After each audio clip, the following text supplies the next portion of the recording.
बिस्मिल्लाहिर्रहमानिर्रहीम। अस्सलाम वालेकुम। Physics class 10 chapter number 20। आज हम इसका section A multiple choice question करेंगे। एमसीक्यूज नंबर 1 है the alpha radiation is. Option A है a stream of fast moving electron. Option B है इलेक्ट्रोमैग्नेटिक रेडिएशन। ऑप्शन सी है highly ionising than gamma radiation. Option D है more penetrating than beta radiation. Option A में कह रहे हैं कि fast moving electron है, तो अल्फा जो है फास्ट मूविंग इलेक्ट्रॉन नहीं है बल्कि बीटा होते हैं इलेक्ट्रॉन। ऑप्शन बी में इन्होंने कहा है कि इलेक्ट्रोमैग्नेटिक रेडिएशन है, तो इलेक्ट्रोमैग्नेटिक रेडिएशन अल्फा नहीं होते, इलेक्ट्रोमैग्नेटिक जो होती हैं वो होते हैं गामा।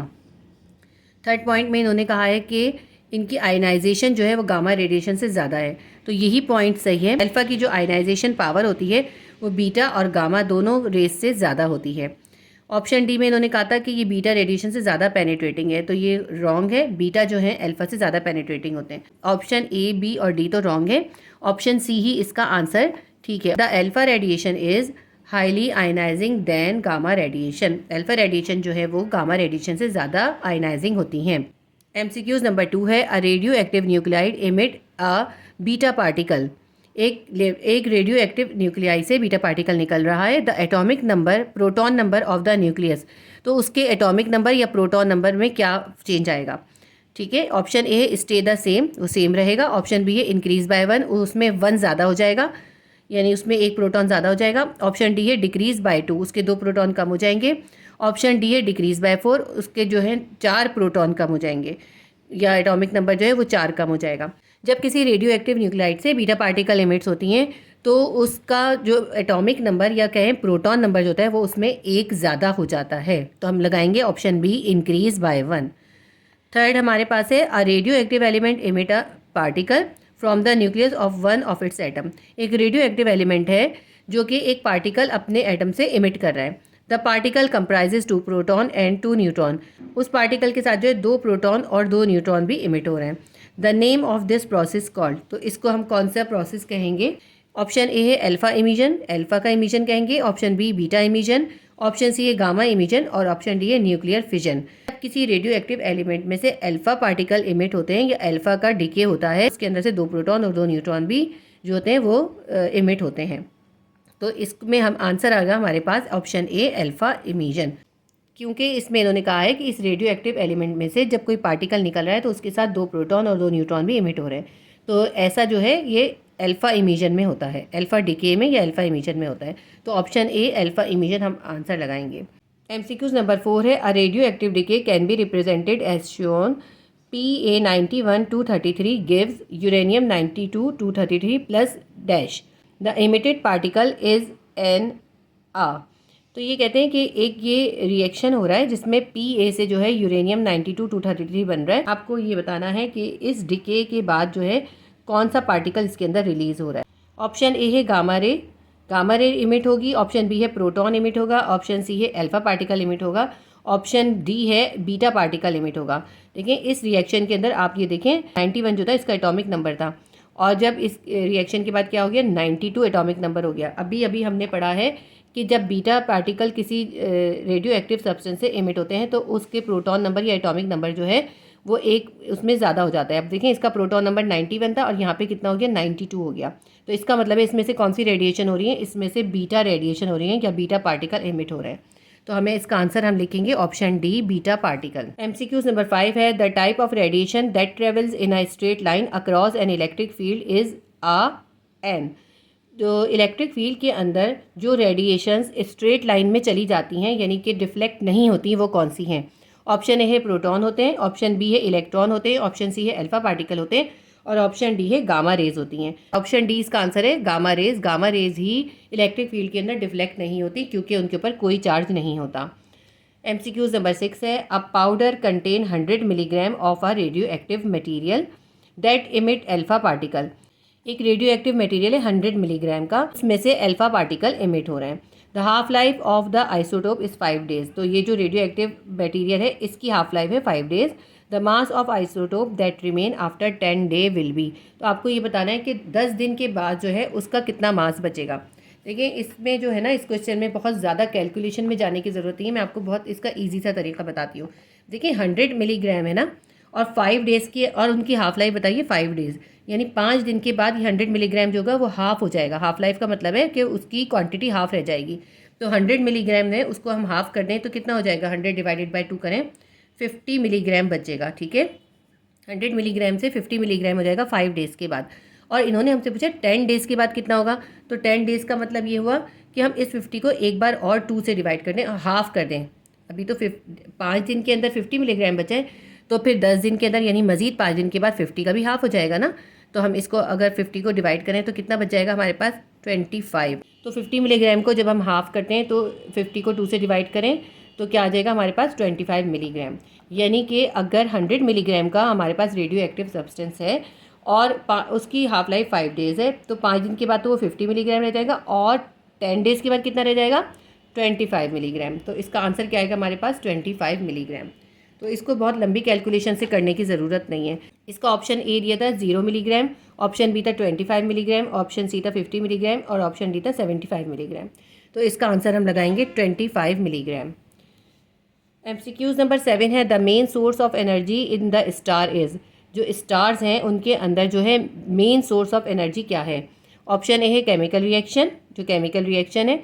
ऑप्शन बी है न्यूक्लियर फिजन, न्यूक्लियर फिजन का रिएक्शन है। ऑप्शन सी है nuclear fusion reaction, nuclear fusion का रिएक्शन है। ऑप्शन डी है मैकेनिकल एनर्जी। स्टार्स के अंदर बहुत सारे वैसे तो केमिकल रिएक्शन होते हैं, लेकिन तमाम स्टार्स के अंदर इंक्लूडिंग सन जो एनर्जी की सोर्स है वो है न्यूक्लियर फ्यूजन रिएक्शन। और इसका मैंने आपको जो है क्वेश्चन करवाते हुए बहुत अच्छी तरह समझाया है। सन के अंदर जो न्यूक्लियर फ्यूजन रिएक्शन होता है उससे किस तरह से लाइट और एनर्जी प्रोड्यूस होती है। ठीक है, तो अगर आपने समझना हो तो आप इसके क्वेश्चन आंसर में देख सकते हैं। तो MCQs नंबर 7 का आंसर आएगा option C, nuclear fusion reaction. Number 8 करते हैं, the splitting of a heavy nucleus into smaller nuclei is called. Heavy nucleus का स्मॉलर न्यूक्लियाई में स्प्लिट होने को क्या कहते हैं। ऑप्शन ए है फ्यूजन, ऑप्शन बी है फिजन, ऑप्शन सी है हाफ लाइफ और ऑप्शन डी है गामा डिके। तो हैवी न्यूक्लियस जब स्प्लिट होके लाइटर न्यूक्लियाई बना लेता है तो उसको कहते हैं फिजन रिएक्शन। MCQs नंबर 8 का आंसर आएगा option B, fission reaction. MCQs number 9 है, a process in which 2 light nuclei combine to form a heavier nuclei is called. वो प्रोसेस जिसमें 2 लाइट न्यूक्लियाई कंबाइन करके एक हैवी न्यूक्लियस बनाते हैं वो कहलाता है, ऑप्शन ए है न्यूक्लियर फ्यूजन, ऑप्शन बी है न्यूक्लियर फिजन, ऑप्शन सी है बीटा डिके और ऑप्शन डी है अल्फा डिके। इस MCQs का आंसर आएगा option A, nuclear fusion. Nuclear fusion के अंदर 2 लाइट न्यूक्लियाई मिलते हैं और एक हैवी न्यूक्लियाई बना लेते हैं। MCQs नंबर 10 करेंगे, which ray shows the nature and penetrating ability of beta particle. हमें बताना यह है कि इन ऑप्शन में से कौन सा ऑप्शन जो है बीटा पार्टिकल की पेनिट्रेटिंग एबिलिटी और नेचर बताता है। ऑप्शन ए है helium nucleus, a few millimetre of aluminium. Helium के न्यूक्लियस होते हैं ये और एल्युमिनियम के अंदर सिर्फ कुछ मिलीमीटर तक ही जा सकते हैं। ऑप्शन बी है हीलियम न्यूक्लियस होते हैं, a thin sheet of paper, और पेपर की एक पतली सी शीट के रुक जाते हैं। ऑप्शन सी है इलेक्ट्रॉन होते हैं, अ फ्यू ऑफ एल्युमिनियम, और ये एल्युमिनियम की कुछ मिलीमीटर की शीट से ही स्टॉप किए जा सकते हैं। ऑप्शन डी है इलेक्ट्रॉन होते हैं, a thin sheet of paper, और ये पेपर की हल्की सी शीट से ही जो होता है इनको रोका जा सकता है। हमें ये पता है कि बीटा पार्टिकल जो होते हैं वो इलेक्ट्रॉन होते हैं और वो जो होता है थिन पेपर शीट से भी गुजर जाते हैं, यहाँ तक कि थिक पेपर शीट से भी गुजर जाते हैं, लेकिन एल्युमिनियम की कुछ मिलीमीटर की शीट से जो है ये स्टॉप हो जाते हैं। तो ऑप्शन सी इसका आंसर हम लिखेंगे, electron, a few millimetre of aluminium. MCQs number 11 है, compared with alpha and beta particle gamma rays. Gamma rays को आपने अल्फा और बीटा पार्टिकल से कंपेयर करना है। Option A, are a type of radiation to carry a charge. ये एक इस टाइप की रेडिएशन है जिनके ऊपर चार्ज होता है। हमें पता है गामा रेज के ऊपर चार्ज नहीं होता। ऑप्शन बी है, have the most significant ionising effect, और इनके अंदर आयनाइजिंग इफेक्ट बहुत ज़्यादा होता है। ये भी हमें मालूम है कि गामा रेज के अंदर आयनाइजिंग इफेक्ट जो होता है सबसे कम होता है। ऑप्शन सी है, have the most significant penetrating effect. इनका पेनिट्रेटिंग इफेक्ट जो होता है वो सबसे ज़्यादा होता है। हमें ये पता है कि गामा रेज की पेनिट्रेटिंग पावर जो होती है वो सबसे ज़्यादा होती है, और उसकी रीज़न ये होती है कि उनकी फ्रीक्वेंसी बहुत हाई होती है। ऑप्शन डी है, have the most negligible mass. इनका मास बहुत कम होता है। तो हमें पता है गामा रेज की जो कैरेक्टरिस्टिक है ना, इसमें वो है ऑप्शन सी। 11 का आंसर आएगा, have the most significant penetrating effect. MCQs number 12 है, the severe health hazards caused by radioactive emission is are. Radioactive emission की वजह से हेल्थ को या सेहत को सबसे ज़्यादा किस चीज़ से खतरा होता है। ऑप्शन ए है कैंसर, कैंसर होने का खतरा होता है। ऑप्शन बी है जेनेटिक चेंज का खतरा होता है। ऑप्शन सी है डीप साइटेड बर्न, बहुत गहरे जख्म हो जाते हैं। ऑप्शन डी है ऑल ऑफ दीज, ये तीनों ही प्रॉब्लम्स होती हैं। तो जो है रेडियो एक्टिव एमिशन से कैंसर भी हो सकता है, जेनेटिक चेंज भी हो जाता है और बर्न भी हो जाते हैं। तो ऑप्शन डी इसका आंसर आएगा, all of these. MCQs number 13 है, radioactive materials should be handled carefully. Radioactive materials को ध्यान से इस्तेमाल करना चाहिए। Which safety measures does not reduce the risk of using radioactive material. कौन सा सेफ्टी मेजर्स है इसमें से जिसको करने के बाद भी जो है रेडियो एक्टिव मटेरियल का रिस्क जो है वो ख़त्म नहीं होता। ऑप्शन ए है, keeping the material in a long distance, radioactive material को लॉन्ग डिस्टेंस पर रखना। ऑप्शन बी है, keeping the material at a low temperature, material को लो टेम्परेचर पे रखना। ऑप्शन सी है, using lead screening. Option D है, using the material for a short time, material को थोड़े टाइम के लिए यूज़ करना।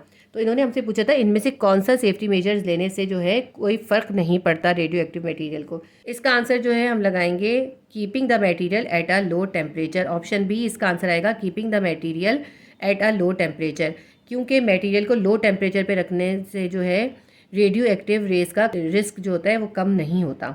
लेकिन ये जो बाकी के 3 ऑप्शन है ना, इन तीनों सेफ्टी मेजर्स को लेने से रेडियो एक्टिव रेस का जो है रिस्क कम हो जाता है। जो पहला था हमारा कि लॉन्ग डिस्टेंस पे रखना, या लेड की स्क्रीनिंग यूज़ करना, या मटेरियल को थोड़े टाइम के लिए यूज़ करना, ये तीनों सेफ्टी मेजर्स लेने ज़रूरी हैं। लेकिन ये जो ऑप्शन बी है कि उसको लो टेम्परेचर पे रखा जाए, ये सेफ्टी मेजर में नहीं आता। तो इसका ऑप्शन बी आंसर आएगा, keeping the material at a low temperature. MCQs number 14 है, आज scientist experiment using a sealed source that emit beta particle, the range of the beta particle in the air is about 30 centimetre, the precaution that is the most effective to protect the scientist from the radiation. एक scientist है जो कि एक experiment कर रहा है और उस एक्सपेरिमेंट से बीटा पार्टिकल इमिट होते हैं। उन बीटा पार्टिकल की रेंज कहते हैं 30 सेंटीमीटर तक है। उस साइंटिस्ट को अपनी प्रोटेक्शन के लिए कौन सी प्रिकॉशंस लेनी चाहिए।